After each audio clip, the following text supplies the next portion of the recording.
Meu pai me disse para eu ir morar nas ruas e, em seguida, apagou a luz da varanda. Eu tinha 24 anos.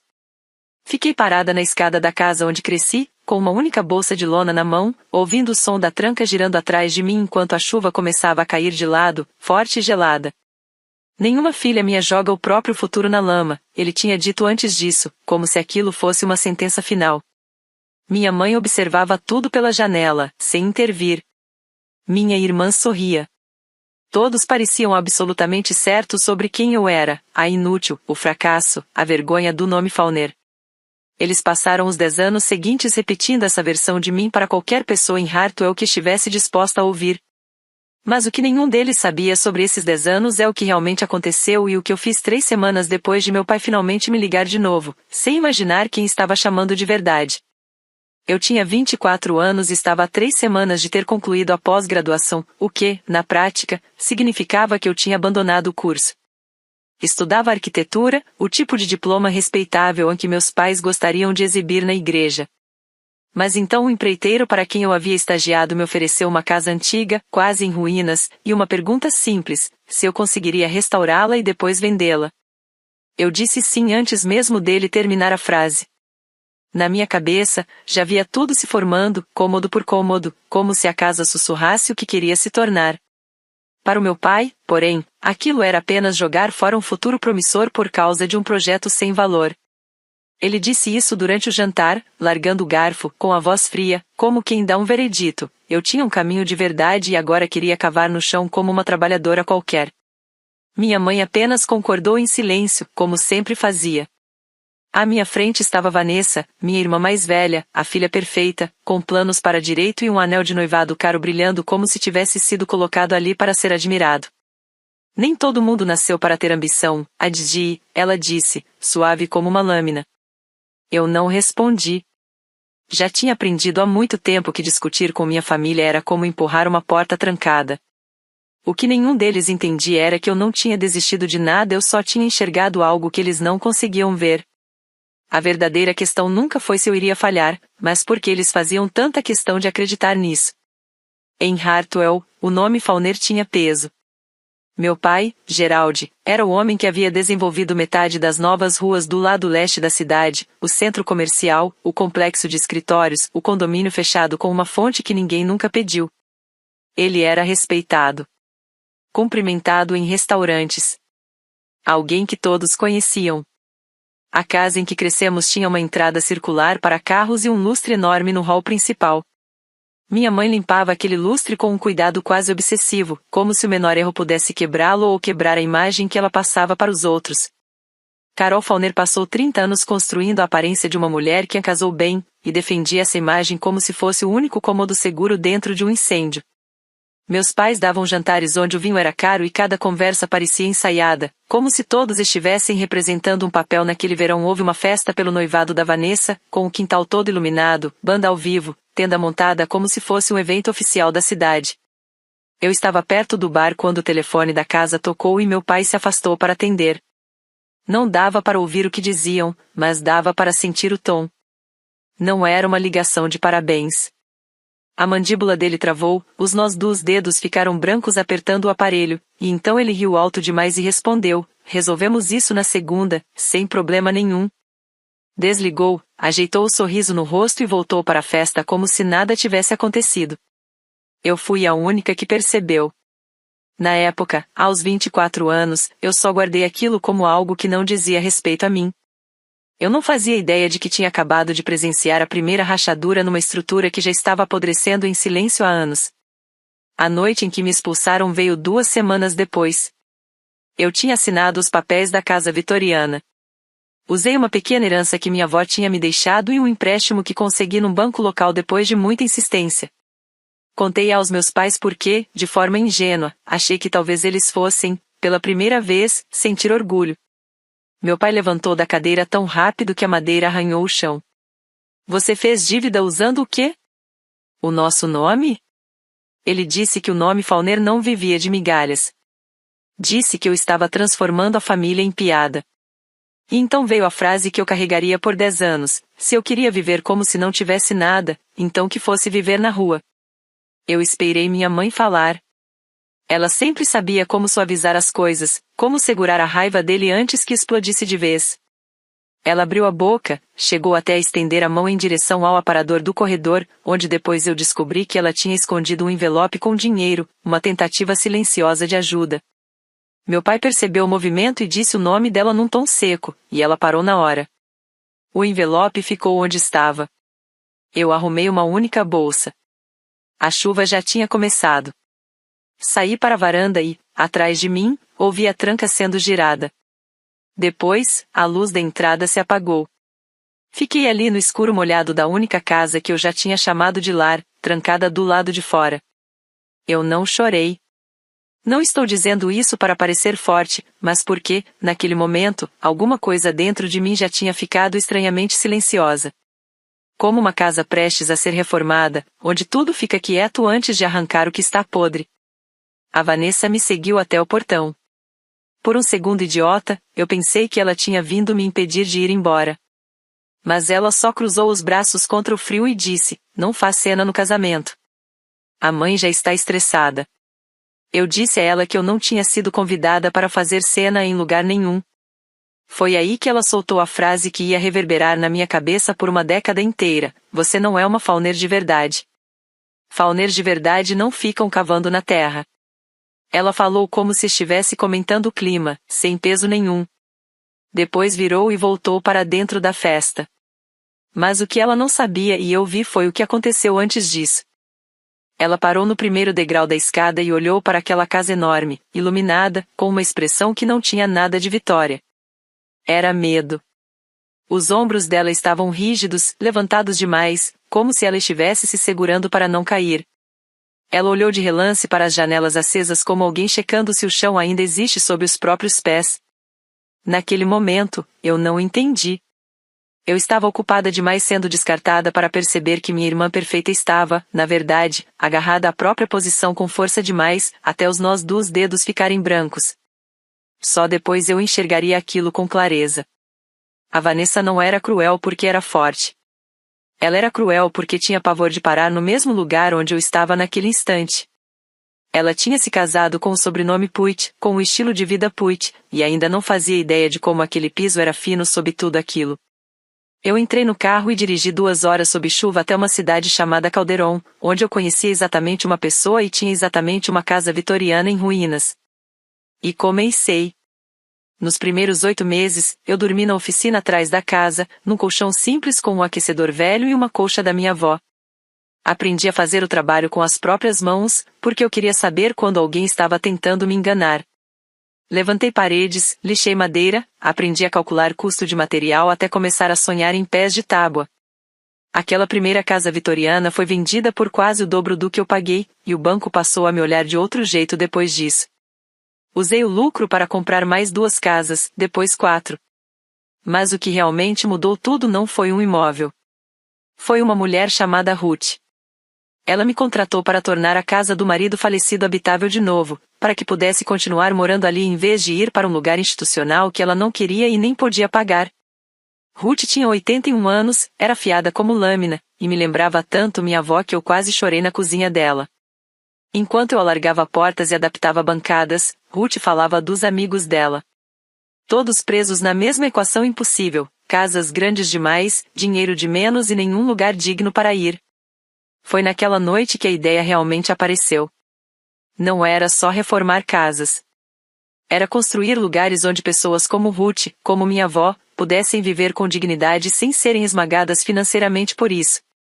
Moradia acessível para idosos, restaurada e bem administrada. Eu escrevi isso no verso de um rótulo de lata de tinta e prendi acima do meu colchão.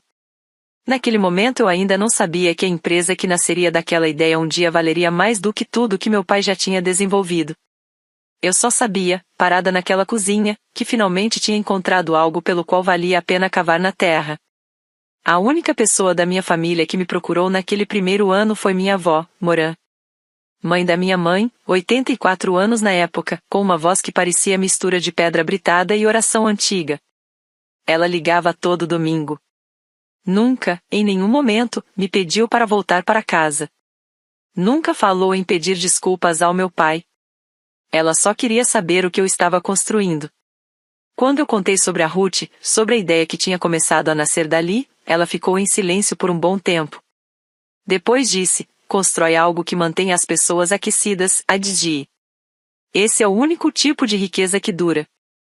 Uma semana depois, chegou um envelope. $2.000 em dinheiro. As economias dela, em notas de 10 e 20, com aquele cheiro leve de bolsa antiga. Eu liguei querendo devolver. Ela nem deixou eu terminar, disse que eu não insultasse ela desse jeito. Então guardei aquele envelope numa gaveta e não toquei em um único centavo por mais de um ano. Porque existem valores que não são para gastar, são para lembrar de onde vieram. Numa dessas ligações de domingo, perto do fim daquele ano, ela soltou uma frase que na hora não me pareceu importante. Disse que o pedaço de terra que o pai dela tinha deixado, aquelas 40 acres depois de Hartwell, já tinha destino certo. Tá tudo resolvido no papel, ela falou. Eu pedi para ela parar de falar como se estivesse indo embora. Ela riu daquele jeito rouco dela e mudou de assunto. Eu devia ter prestado mais atenção. Porque aquela terra e uma carta que ela guardou dentro de uma caixa de aço acabariam sendo o ponto de virada de tudo. Mas isso ainda estava longe. Naquele momento, era só a voz da minha avó aos domingos me lembrando de manter as pessoas aquecidas. Eu guardei aqueles $2.000 na gaveta por um ano inteiro antes de entender o porquê. Alguns de vocês já sabem exatamente como isso funciona. Se uma promessa silenciosa já te segurou em algum momento difícil, deixa isso nos comentários e fica comigo, porque Hartwell ainda não tinha terminado comigo. 4 anos passaram. Fauneri veio Restauration. Veio era o sobrenome do marido falecido da Ruth, e eu coloquei isso na porta porque ela chorou quando eu perguntei. A empresa cresceu. 30 funcionários, fila de espera, 2 conjuntos habitacionais para idosos já abertos e um terceiro começando a sair do papel. E eu fiz uma coisa que muita gente achava estranha, eu me mantive fora do mapa. Nada de redes sociais, nada de matérias em jornal, nenhum uso do meu sobrenome em lugares onde isso pudesse voltar às 2 horas até Hartwell. Eu dizia para mim mesma que era humildade. Mas a verdade era mais simples e mais dura, eu não queria que meu pai tivesse orgulho do meu dinheiro. Eu queria que ele estivesse errado sobre mim. E isso muda tudo. Então eu construí no silêncio. O único fio solto da minha antiga vida era uma conta bancária, uma conta conjunta que meus pais abriram quando eu saí da faculdade, dizendo que seriam para emergências. Os extratos ainda iam direto para a casa deles em Hartwell. Eu nunca mudei o endereço porque nunca usei aquela conta de verdade. Fazia apenas um depósito automático pequeno, quase esquecido, um hábito que eu sempre disse que um dia iria cancelar. Fora isso, ela ficava num canto da minha vida que eu simplesmente ignorava. Eu repetia para mim mesma que resolveria isso depois. O que eu não sabia era que aquela conta, a única coisa que eu tinha deixado aberta sem pensar, era justamente a porta destrancada. E alguém da minha família tinha percebido isso muito antes de mim. Minha contadora encontrou isso numa terça-feira qualquer. O nome dela era Priya. Ela tinha acabado de assumir toda a minha contabilidade para consolidar as contas da empresa, e era daquele tipo de pessoa meticulosa que faz você dormir melhor só de saber que ela está olhando tudo com calma. Enquanto organizava cada detalhe, ela acabou esbarrando naquela conta antiga da faculdade que eu tinha esquecido. Empurrou um relatório para cima da minha mesa e apontou uma coluna com a caneta. Essas retiradas aqui, estão acontecendo há anos, ela disse. Pequenas o suficiente para não disparar alerta, consistentes. E quem está fazendo isso tem acesso online. Está tudo certo no sistema. Meu olhar foi direto para as datas. Quase 6 anos de movimentação. Alguns centenas aqui, outros 1000 ali, sempre saindo daquela conta antiga que eu nem lembrava que ainda existia. Meu estômago afundou, e depois ficou gelado. Perguntei quem tinha feito aquilo. Priya já tinha o resto pronto. As transferências estavam autorizadas por um nome secundário cadastrado anos atrás, um nome que eu não tinha colocado ali e que eu não via nem pensava há mais de uma década. Trevor Puig. Eu fiquei em silêncio por um bom tempo. Trevor, o mesmo que cuidava do dinheiro de metade das pessoas importantes Andy Hartwell. Trevor, que tinha acesso àquela conta porque, em algum momento, meu pai achou conveniente adicioná-lo como autorizado e nunca me avisou. O total ao longo de 6 anos passava de $40.000. Mas não foi o valor que me deixou fria por dentro. Foi o tempo. Alguém tinha ido tirando dinheiro da minha vida aos poucos, com precisão, sem nunca puxar o suficiente para eu notar de imediato. Apostando que a fracassada inútil a nunca olharia de perto. Perguntei a única coisa que importava naquele momento: para onde esse dinheiro estava indo? Priya negou com a cabeça. Isso eu não consigo ver daqui. Então agora eu tinha um fio. E puxar esse fio significava voltar exatamente para o único lugar onde eu tinha jurado nunca mais pisar. Minha primeira reação foi óbvia: encerrar a conta. Liguei para o banco naquela mesma tarde, achando que em 5 minutos tudo estaria resolvido. Não estava. A atendente foi educada, mas firme. A conta tinha sido aberta como conjunta quando eu ainda era dependente, dentro de um daqueles acordos antigos que meus pais insistiram em fazer, com uma cláusula escondida nos termos dizendo que qualquer encerramento exigia autorização de todos os titulares. Os 2 nomes estavam lá, o meu e o do meu pai, Gerald Fauner. Para fechar a conta, o banco precisava das 2 assinaturas. Presencialmente ou autenticadas em cartório. Perguntei se pelo menos eu podia congelar a conta, tirar o usuário secundário, impedir as saídas. A resposta veio ainda mais fria: eu podia solicitar, mas qualquer outro titular podia contestar. E enquanto houvesse contestação, a conta continuava ativa. Desliguei o telefone e fiquei parada por um tempo, sem me mexer. E aqui é o ponto que importa entender. Eu não era alguém que confiava cegamente nas coisas. Eu tinha identificado o problema. Tinha agido no mesmo dia. Tinha feito tudo o que uma pessoa cuidadosa faria. E mesmo assim não adiantou. Porque eu estava presa a um papel assinado aos 18 anos, dentro de uma estrutura que eu não conseguia desmontar sozinha. E, ironicamente, o homem que estava drenando meu dinheiro estava legalmente ligado ao único documento que podia me libertar dele. Para tirar meu nome dali, eu precisava da assinatura do meu pai. O pai que me jogou na chuva. Eu poderia ter ligado para ele. Poderia ter ido até lá e exigido a assinatura na cara dele. Mas alguma coisa dentro de mim dizia que, no instante em que eu revelasse que tinha percebido, as retiradas parariam. O rastro esfriaria. E eu nunca chegaria à resposta da pergunta da Priya: para onde esse dinheiro estava indo? Então eu fiz o mais difícil para alguém como eu. Eu esperei. E observei. Voltei até Hartwell num sábado cinzento, depois de anos sem pisar lá. A cidade parecia igual, só menor. Como todos os lugares que já te machucaram um dia. Não fui para a casa dos meus pais. Fui direto ao diner. Sentei no fundo, só ouvindo. Porque em cidades como Hartwell, o diner é o jornal oficial, tudo passa por ali antes de virar a verdade. Não demorou para eu ouvir meu nome. 2 mulheres na mesa ao lado falavam dos Fauner. Uma delas baixou a voz daquele jeito típico de quem está prestes a ser cruel sem admitir. E a mais nova, Adeline, dizem que tá vivendo de ajuda do governo em algum lugar. Uma pena. O Gerald e a Carol fizeram tudo por essa menina. Eu segurei o café com as 2 mãos e não disse nada. Sentia o calor atravessando a porcelana.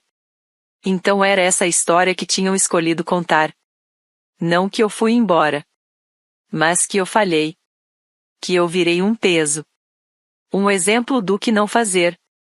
Uma narrativa pronta, repetida por anos até virar verdade coletiva.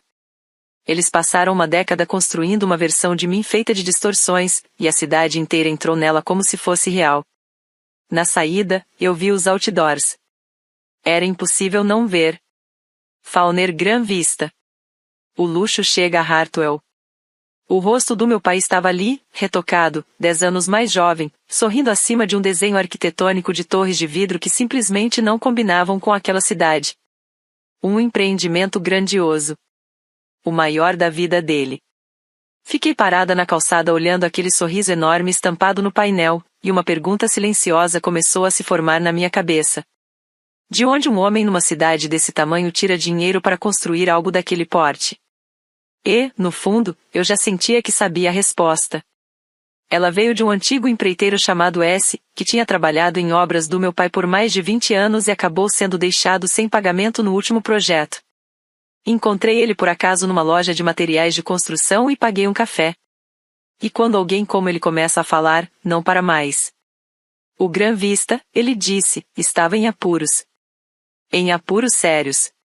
Meu pai tinha colocado tudo ali dentro e depois começou a correr atrás de mais dinheiro. E foi aí que veio a parte que fez o café no meu estômago ficar amargo como ferrugem. Gerald estava levantando investimento pela cidade inteira. Pegando dinheiro de vizinhos, do fundo da igreja, de aposentados que entregavam as economias porque a palavra Fauner ainda tinha peso em Hartwell. Ruth. Aquelas pessoas que eu tinha passado anos tentando proteger com o meu trabalho, só que agora eram as mesmas mãos da minha família que estavam pegando o dinheiro delas.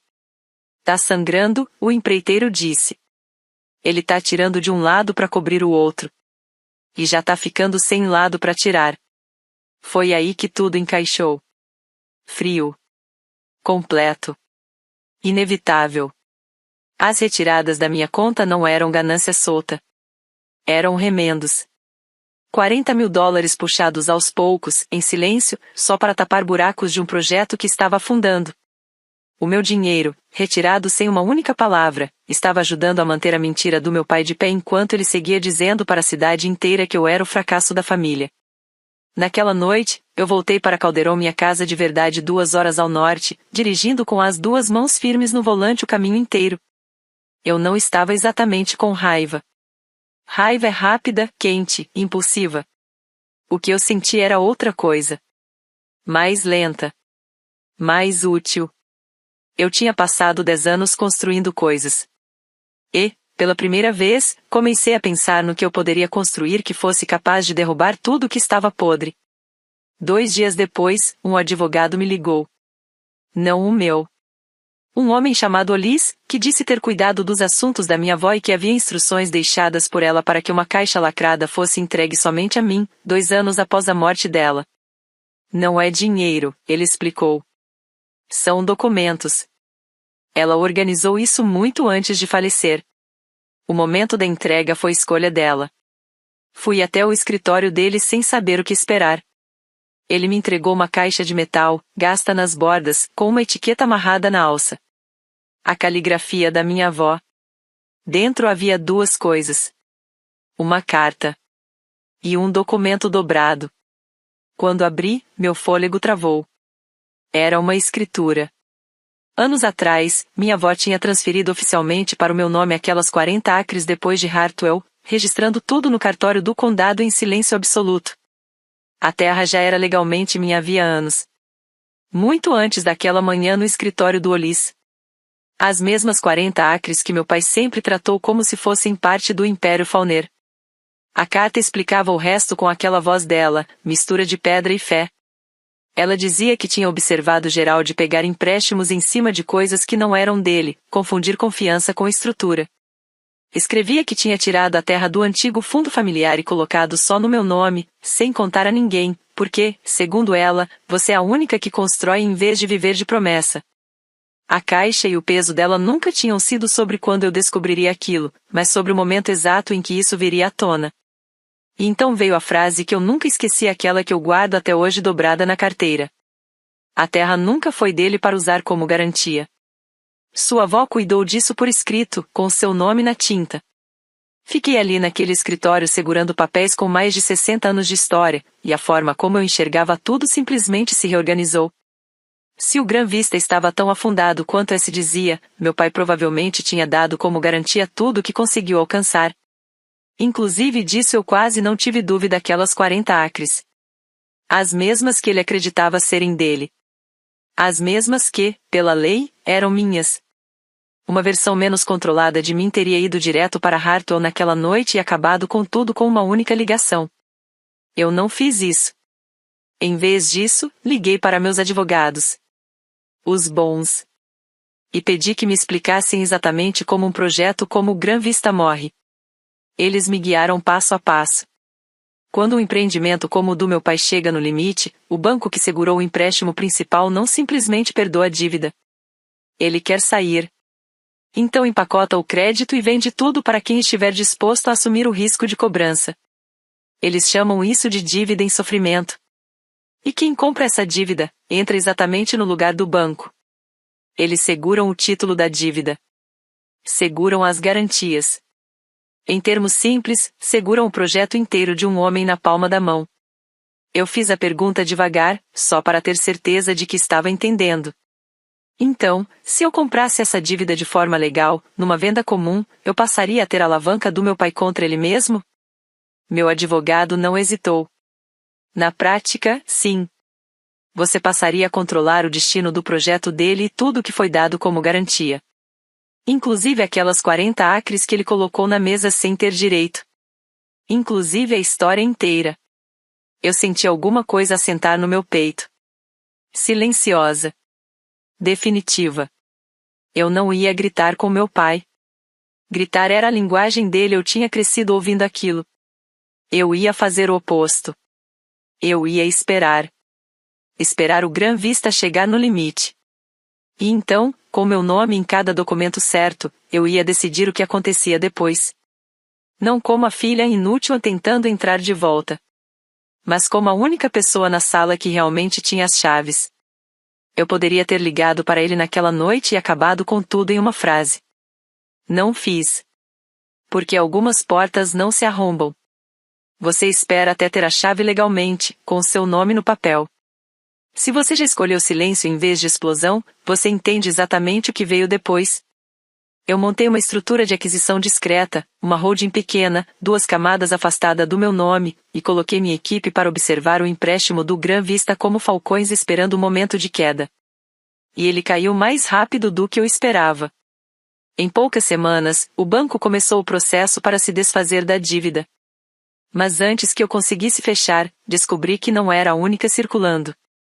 Outra pessoa também tinha procurado o banco sobre o mesmo ativo por meio de um intermediário, com o mesmo nível de discrição. Demorou 11 dias para descobrirmos quem era. Trevor Puig. O marido da minha irmã. O homem que, em silêncio, tinha drenado minha conta por 6 anos. E agora estava tentando comprar a dívida do meu pai antes de qualquer outra pessoa. Ele não queria salvar o Gerald. Queria tomar o Gran Vista para si. Engolir o que restasse e deixar o próprio sogro soterrado nos escombros. Eu quase ri. A família que me chamava de fracasso estava ali, sob o brilho dos outdoors e dos eventos sociais, como um ninho de gente se roubando em silêncio. E o mais irônico, Trevor nem imaginava que eu existia nessa disputa. Para ele, era só um investidor sem rosto tentando dar o lance. Ele não fazia ideia de que esse investidor era justamente a cunhada que ele vinha roubando há anos. Eu disse apenas uma coisa aos meus advogados. Seja o que for preciso, nós vencemos essa dívida. Depois disso, eu apenas observei. Deixei 2 pessoas que passaram uma década me subestimando disputarem entre si o controle daquilo que eles mesmos tinham ajudado a destruir. E o Gran Vista começou a falhar. As datas de entrega sumiram. As máquinas pararam. Os modelos ficaram às escuras. Em Hartwell, quando um projeto começa a travar, a cidade inteira sente primeiro. E o pânico começa a se espalhar. Eu soube disso através do S, e depois através da rede da Ruth, uma rede estranha, silenciosa, que de alguma forma ainda chegava até Hartwell. Aposentados conversam com aposentados. Um casal idoso que tinha colocado todas as economias da vida no projeto começou a ligar para o escritório do meu pai e não recebia resposta. Uma viúva da igreja dizia para qualquer um que quisesse ouvir que Gerald tinha prometido o retorno de 10%, e agora não atendia mais ninguém. A resposta do meu pai ao fato de a cidade começar a duvidar dele foi exatamente o tipo de coisa que se espera de alguém que construiu a vida inteira em cima de aparência.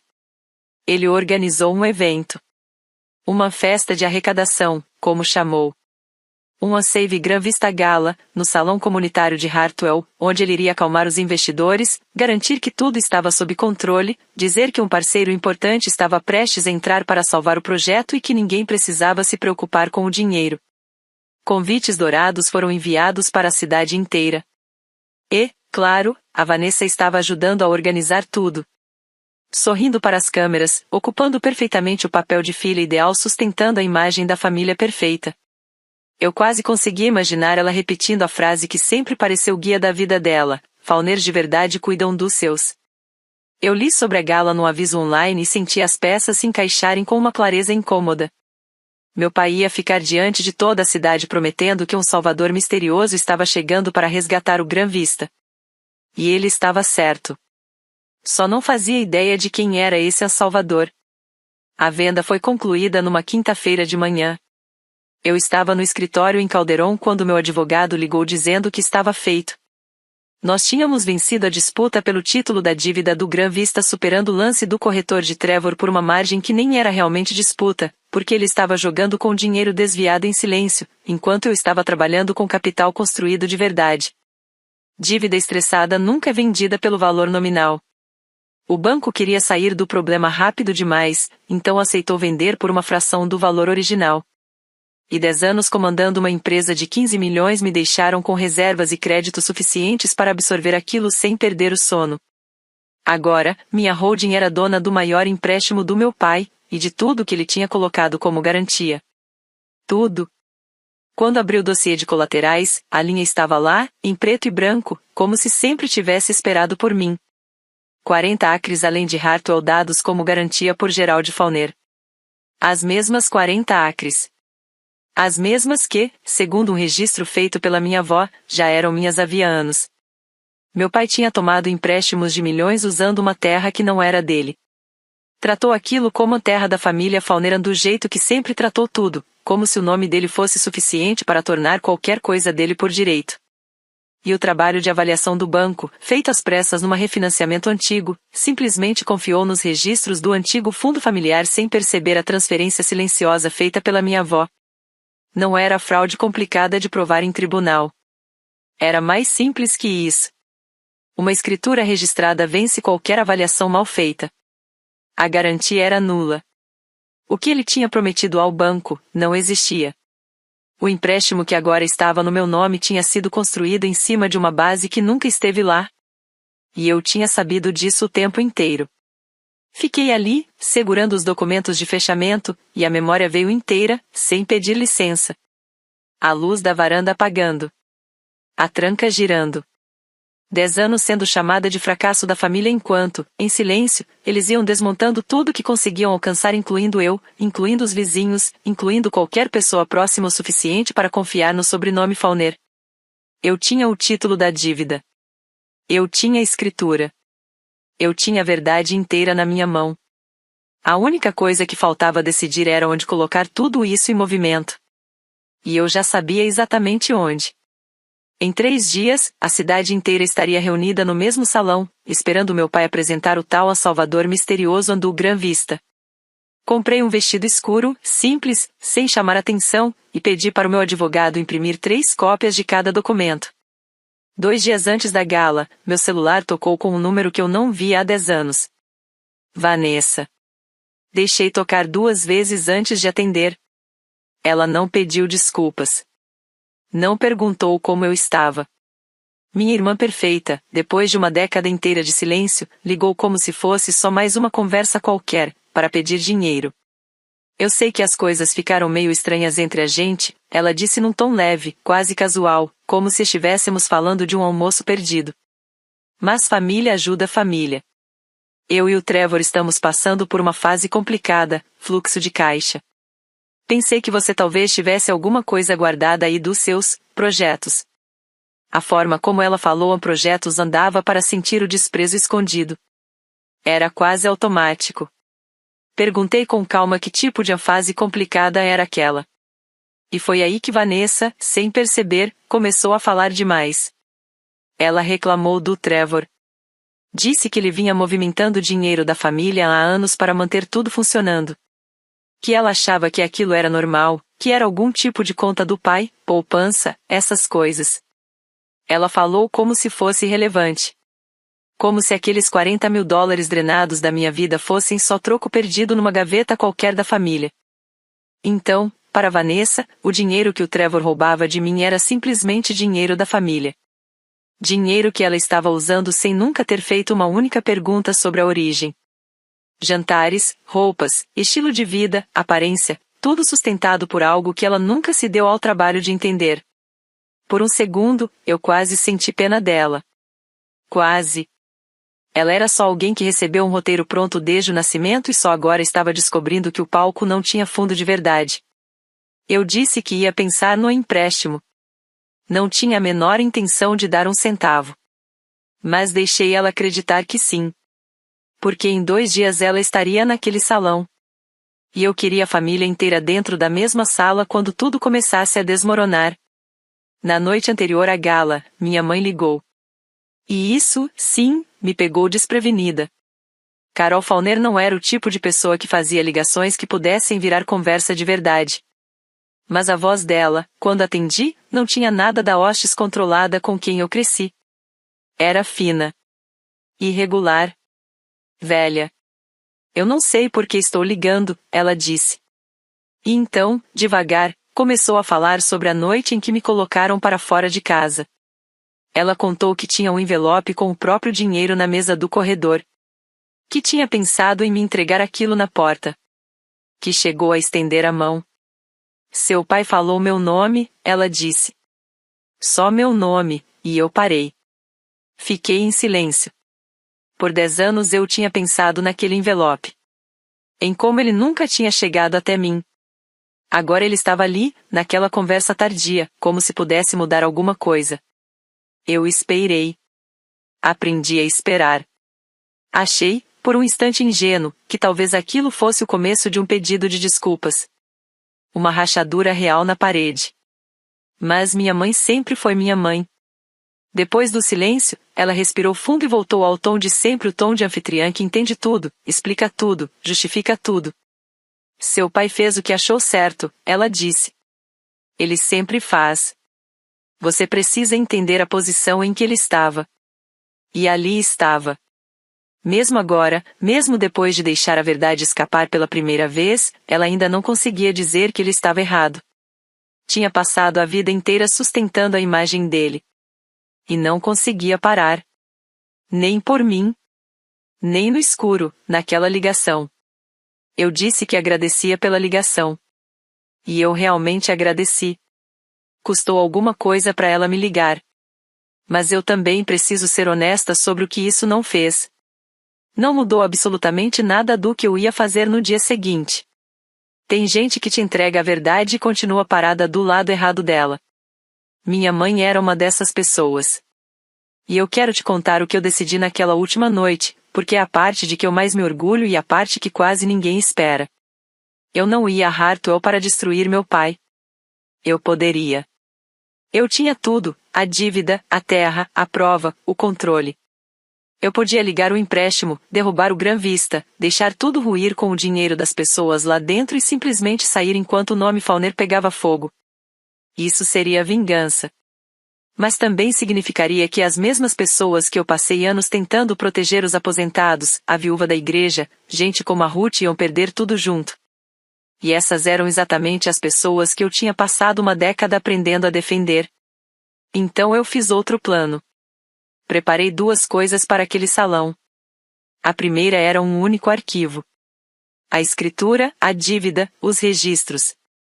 A verdade inteira organizada de um jeito tão limpo que nem a voz do meu pai conseguiria soterrar. A segunda coisa era algo que ele jamais teria pensado em levar para a própria gala. Um plano real para reparar o estrago. Uma reestruturação. Minha empresa entrando não para tomar, mas para estabilizar. Para que cada investidor, principalmente os pequenos, os invisíveis, fosse pago de volta num cronograma possível de cumprir. Eu não ia arrancar a casa dos meus pais. Eu ia arrancar a mentira debaixo de tudo aquilo, na frente de todo mundo. E depois disso, eu ia fazer algo que ninguém naquela família jamais tinha feito por mim. Eu ia consertar. Arrumei a pasta. Deixei o vestido simples separado. E pensei na tranca da porta mais uma vez. Naquela mesma tranca da noite em que me colocaram para fora. E no quanto era irônico que a única Fauner que aprendeu a construir fosse justamente a que eles jogaram na rua. O salão comunitário de Hartwell estava decorado com o mesmo tipo de iluminação que meus pais sempre usaram, aquela luz quente, dourada, que faz tudo parecer mais caro do que realmente é. Eu entrei 5 minutos depois do começo. Vestido escuro. Passos firmes. E o ambiente virou na minha direção do jeito que uma cidade inteira reage quando um aviso vivo dela entra pela porta. Ouvi o sussurro se espalhando. É a Adeline. Aquela que fracassou? O que ela está fazendo aqui? Encontrei meus pais perto da frente. Meu pai me viu e o rosto dele passou por algo que eu nunca vou esquecer. Surpresa. Depois desprezo. Depois aquele controle frio voltando no lugar como uma máscara. Ele veio até mim rápido, segurou meu braço e baixou a voz naquele tom cortante que ele usava quando não queria escândalo. Você não devia estar aqui. Isso é para investidores. Família. Eu olhei para ele. 10 anos, e ele ainda tentava me empurrar para fora de uma sala. E então ele disse, mais baixo ainda, só para mim sem saber que estava me entregando a última peça. Vai. Vai viver na rua, Adeline, como você queria. Para de passar vergonha. As mesmas palavras. Exatamente as mesmas palavras. 10 anos depois, no meio de uma sala cheia de gente que ele tinha enganado falando sobre mim, alguma coisa dentro de mim, alguma coisa que tinha esperado muito tempo ficou completamente imóvel. E completamente calma. Eu não puxei meu braço. Só olhei para ele e respondi com calma. Eu vou sair quando você me ouvir. E você vai querer me ouvir, pai. E todo mundo aqui também. Atrás dele, perto do palco, viu Trevor Putt me notar. O rosto dele perdeu a cor num segundo. Ele, pelo menos, já estava começando a entender. O resto ainda não fazia ideia do que estava prestes a acontecer. Trevor chegou até mim antes que meu pai decidisse o próximo movimento. Ele me puxou para o lado do salão, longe do centro, com um sorriso tão tenso que parecia doer. Ele tinha montado as peças mais rápido que os outros porque era o único ali com consciência o suficiente para sentir medo. O investidor, ele sussurrou. O comprador da dívida, é você, não é? Eu não respondi. Nem precisava. Ele começou a falar rápido. Aquele tipo de fala de homem quando sente o chão cedendo. Disse que dava para resolver. Que não precisava disso na frente de todo mundo. Que não precisava manchar o nome da família. E então veio exatamente a frase que eu já esperava ouvir. Olha, a gente pode resolver isso em silêncio. Eu e você. Diz o seu valor. Em silêncio. Em silêncio. Ele queria resolver em silêncio exatamente aquilo que passou anos fazendo comigo em silêncio. Queria transformar a verdade em uma negociação privada, porque homens como Trevor sabem que segredos são onde eles vencem e luz do dia é onde eles perdem. Eu olhei para ele. Esse homem que, durante 6 anos, tirou dinheiro da minha vida em pequenas parcelas, sempre com cuidado suficiente para não parecer crime. E senti um tipo de calma extremamente limpa. A parte irônica e ele ainda não tinha percebido era que ele estava tentando negociar com a única pessoa naquela sala que não precisava nem do dinheiro dele, nem do silêncio dele. Eu já tinha os dois. Disse que daria minha resposta em público. Do mesmo jeito que daria para o meu pai. E então voltei em direção ao palco. Trevor não me seguiu. Porque não havia mais para onde me puxar. Meu pai, já visivelmente abalado, mas ainda incapaz de perder a própria encenação, fez o que sempre fazia melhor, subiu ao palco e atuou. Bateu no microfone, abriu aquele sorriso treinado de incorporador e começou o discurso que ele já tinha ensaiado na cabeça. Gran Vista não está em crise, ele disse. Está prestes a entrar numa nova fase. Falou que vinha conversando com um parceiro privado importante. Um investidor sério que tinha adquirido participação no projeto e compartilhava da visão dele para transformar Hartwell. Disse que qualquer boato de problema era só isso, boato. Coisa de gente que não entende de grandes investimentos. Abriu os braços para o público, como se estivesse abraçando a cidade inteira. Os investimentos de vocês estão seguros, ele afirmou. Na verdade, nosso novo parceiro está aqui hoje. E está pronto para levar esse projeto para o próximo nível. O salão explodiu em aplausos aliviados. A viúva da igreja levou a mão ao peito. O casal da terceira fileira se segurou um no outro e sorriu, como se alguém tivesse acabado de devolver o ar para dentro da sala. Meu pai ficou ali em pé, se banhando naquele aplauso, como se fosse o salvador oficial do Gran Vista, o homem cujo aperto de mão ainda valia alguma coisa. Ele virou para o lado do palco e fez um gesto amplo, quase teatral, apontando para o tal parceiro misterioso que ele vinha prometendo como peça final do espetáculo.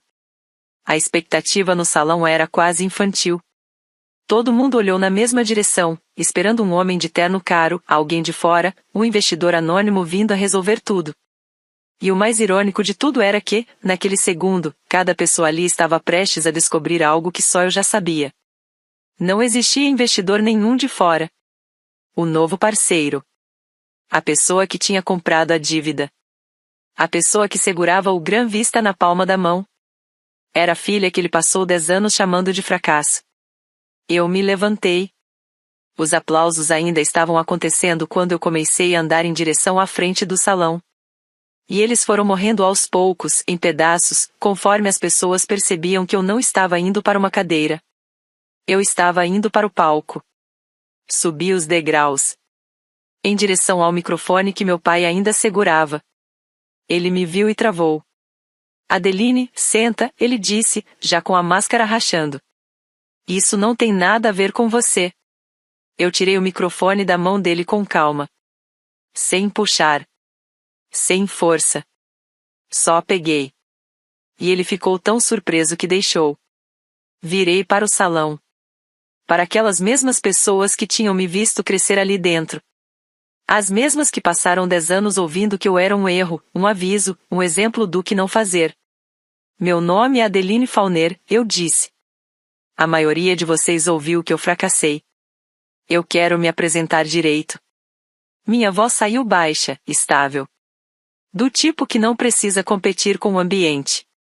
Quase como quem fala com algo assustado demais para reagir. Como minha avó falava comigo. Eu sou fundadora da Fauner e veio Restauration. Nós construímos moradia para idosos. Ano passado, a empresa fez cerca de 15 milhões em negócios. E há 3 dias, minha empresa se tornou a parceira que o meu pai vem prometendo para vocês. O salão não fez silêncio. Ele simplesmente parou de funcionar por um segundo. E depois começou a respirar rápido demais. Os murmúrios subindo como fumaça. O rosto do meu pai perdeu a cor. Na terceira fileira, o casal de idosos se inclinou para frente, como se de repente o ar tivesse ficado mais pesado e mais importante. Eu deixei o silêncio trabalhar. Porque tinha uma coisa que nenhum deles entendia ainda. O salvador misterioso que o Geraldo inventou para acalmar a cidade, era real. Ele só nunca imaginou que a pessoa com esse poder, essa posição, essa assinatura em todos os papéis. Era a filha que ele tinha colocado para fora na chuva. Ele passou 10 anos construindo uma história sobre mim. E agora, diante de todo mundo que acreditou nela, a história começava a se corrigir sozinha. Linha por linha. Meu pai finalmente encontrou a voz dele. E veio exatamente como eu sabia que viria, alto. Ele avançou para pegar o microfone, errou, e no segundo seguinte já não estava mais fingindo controle nenhum.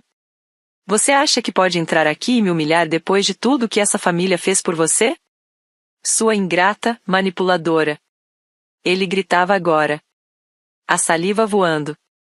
O sorriso de incorporador completamente destruído. E o salão inteiro vendo, pela primeira vez, o verdadeiro Geraldo Fauner. Eu não levantei a voz. Não precisei. Coloquei minha pasta no púlpito e abri. Com a calma de um domingo. E deixei ele queimar até o fim da própria energia. Quando ele parou para respirar, eu falei no espaço vazio que ele tinha deixado. Tudo que essa família fez por mim, vamos falar sobre isso. Virei a primeira página. Durante 6 anos, alguém drenou uma conta conjunta aberta pelos meus pais no meu nome. Cerca de $40 mil, aos poucos. As retiradas foram autorizadas por Trevor Putt. Os olhares se viraram na direção do Trevor, que já tinha perdido completamente a cor, parecia papel. Eu levantei a segunda página. Aqui está o empréstimo que financia o Gran Vista. Agora pertence à minha empresa. E como garantia desse empréstimo está um terreno de 40 acres que o meu pai sempre chamou de o Terra Fauner. Virei a terceira página. A escritura da minha avó. A assinatura dela, firme, antiga, e o registro oficial do condado estampado no topo. Ele não é dono disso. Nunca foi. Minha avó transferiu essa terra para o meu nome anos atrás e registrou tudo legalmente. Ele tomou empréstimos de milhões usando um terreno que já não era dele. E o refinanciamento foi feito com tanta pressa que ninguém percebeu. O salão soltou um som único, como se todo mundo tivesse prendido a respiração ao mesmo tempo e finalmente deixado escapar. Meu pai encarou o documento. E eu vi exatamente o momento em que a realidade chegou até ele. É aquela mudança quase física, quando um homem percebe que o chão em que ele sempre se apoiou era só uma impressão mal feita. Eu não estou aqui para tirar a sua casa, pai, eu disse, ainda com a mesma calma. Estou aqui para garantir que essas pessoas não percam as delas. E pela primeira vez na vida, em uma sala cheia de gente, meu pai não tinha resposta. Virei as costas para ele e foquei em quem realmente importava naquele salão, os investidores, os aposentados, os vizinhos que tinham confiado naquele aperto de mão como se fosse garantia de futuro. Eu sei o quanto vocês colocaram nesse projeto, eu disse. E sei que alguns de vocês colocaram tudo. Então vai ser assim. Eu apresentei o plano. Minha empresa assumiria o Gran Vista. Nada de torres de vidro irreais para uma cidade daquele tamanho. O projeto seria reduzido, reestruturado, adaptado ao que Hartwell realmente precisava para funcionar. E todos os investidores seriam pagos integralmente, dentro de um cronograma formal, começando ainda naquele mês. Ninguém ali ia perder a aposentadoria por ter confiado no nome errado da família Fauner. A viúva da igreja levou as mãos ao rosto. O casal de idosos da terceira fileira só se segurou um no outro e assentiu várias vezes, como se finalmente alguém tivesse colocado o mundo de volta no eixo. Foi então que o Trevor, desesperado, se levantou. Adeline, vamos com calma, ele chamou, tentando recuperar alguma aparência de racionalidade diante de todo mundo. Agora que isso virou público, ainda dá para resolver isso em silêncio. Eu olhei para ele por cima de todas aquelas cabeças. E devolvi as próprias palavras dele, que eu tinha guardado com cuidado por tempo demais. Não, Trevor. A gente não resolve isso em silêncio. Resolve em voz alta. O salão ficou completamente mudo. E então alguém no fundo começou a bater palmas. Depois outra pessoa. E de repente não era mais o aplauso ensaiado do meu pai. Era algo mais bruto. Mais verdadeiro. O som de uma cidade que tinha acabado de ver a verdade entrar pela porta e, pela primeira vez, não perder tudo por causa dela. Eu fiquei ali no palco, segurando a escritura da minha avó, e pensei exatamente no que ela tinha dito anos antes. O único tipo de riqueza que dura. E naquele instante, tudo fez sentido. A queda veio depois, sem barulho. Sou o tipo de colapso que acontece quando não sobra mais ar para sustentar a mentira. As retiradas autorizadas pelo Trevor nunca tiveram chance de sobreviver à luz do dia. Em menos de um mês, ele já estava respondendo a uma investigação civil, e o dinheiro que tinha desviado da minha conta virou o menor dos problemas dele. Porque quando alguém começa a olhar de verdade para um homem como o Trevor, não encontra só uma coisa. Encontra todas as outras. A vida perfeita da Vanessa também desmoronou junto. O que ela chamava de estabilidade era sustentado pelo mesmo dinheiro que o marido dela tinha desviado em silêncio. Os carros eram leasing. A casa estava hipotecada 2 vezes. E todo o estilo de vida que ela defendia com tanto orgulho, era só uma estrutura montada em cima de dinheiro roubado. Ela deixou Hartwell em poucas semanas. Ouvi dizer que foi para 2 estados de distância, onde ninguém conhecia o nome Fauner. Meu pai manteve a casa. Eu fiz questão disso não por ele, mas porque minha mãe ainda vivia lá. E porque tirar aquilo dele teria me transformado exatamente na coisa que ele sempre disse que eu era. Mas o Gran Vista já não era dele. Os outdoors foram retirados. O homem cujo aperto de mão valia ouro em Hartwell por 40 anos virou, de uma hora para outra, apenas um velho que tinha apostado tudo em terras que não eram dele. E a parte mais estranha que eu não esperava foi ver a cidade mudar junto. As mesmas mulheres no diner que um dia me chamaram de peso para o Estado agora contavam outra versão. A filha dos Fauner, diziam. A que voltou e pagou todo mundo. A que cavou no chão e construiu algo de verdade. A história que tinham fabricado sobre mim durante 10 anos foi substituída, pouco a pouco, pela verdade. E a verdade, no fim, sempre tinha tido o meu nome. Meu pai me encontrou no estacionamento depois, enquanto as pessoas ainda saíam no escuro. Ele parecia menor. Depois disso, entrei no meu carro, no meu nome e voltei às 2 horas até Calderon, até a minha vida de verdade. E não olhei no espelho uma única vez. Eu comecei a entender que perdão não é algo que você entrega para aliviar o outro. Às vezes, é só um momento em que você decide parar de carregar o peso. E eu tinha parado. Tinha deixado tudo ali no palco, diante de todo mundo. Como quem finalmente solta algo que carregou por tanto tempo que esqueceu que não fazia parte do próprio corpo. Minhas mãos, pela primeira vez em 10 anos, estavam vazias. E livres. Na primavera seguinte, nós começamos a construção nas 40 acres. Não torres de vidro. Uma comunidade para idosos. O mesmo tipo de projeto que eu vinha construindo há anos.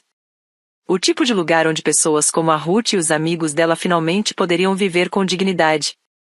Nós chamamos o lugar de Marines Place. E colocamos o nome da minha avó na entrada, em letras simples, sem enfeite nenhum. No dia da inauguração, eu fiquei no saguão por um instante e quase consegui ouvir a risada rouca dela, como se estivesse ali, em algum canto, observando tudo sem pressa. Os investidores do Gran Vista receberam de volta o dinheiro, todos eles exatamente no cronograma que eu tinha prometido. Sem exceção. A viúva da igreja me mandou um cartão com uma flor seca dentro.